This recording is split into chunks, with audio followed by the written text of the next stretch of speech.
చూసే property total 90 acres అండి. 50 acres వచ్చేసి ఒక ఓనర్స్ది, 40 ఎకర్స్ వచ్చేసి వేరే ఒక ఓనర్దండి. టోటల్ ఇక్కడ 90 ఎకర్స్ బిట్ ఉందండి. ఏంటంటే నక్ష రోడ్కి ఫస్ట్ బిట్ అండి. నక్ష రోడ్ కూడా డాంబర్ రోడ్గా శాంక్షన్ అయ్యింది. ఇంకా ఈ ప్రాపర్టీ చివరి వరకు డాంబర్ రోడ్ కూడా వచ్చిందండి. అంటే డాంబర్ రోడ్ అవుతుందన్నమాట. Total 90 acres, only 20 lakhs per acre. Humnabad taluka, Bidar district, Karnataka స్టేట్లో ఈ ప్రాపర్టీ వస్తుంది. ముంబై హైవే నుంచి చూసుకుంటే ఓన్లీ 5 kilometers అండి.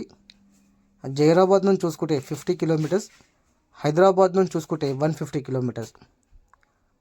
ప్యూర్ రెడ్ సోల్ ప్రాపర్టీ, ప్రతి పంటకి అనుకూలంగా ఉండే భూమి. ఇంకా హుమ్నాబాద్ టౌన్ నుంచి చూసుకుంటే only 3 kilometers. Near by town నుంచి చూసుకున్నా కూడా ఓన్లీ 3 kilometer డిస్టెన్స్లోనే ఉందండి. చాలా మంచి బిట్, క్లియర్ ప్రాపర్టీ. ఓకే.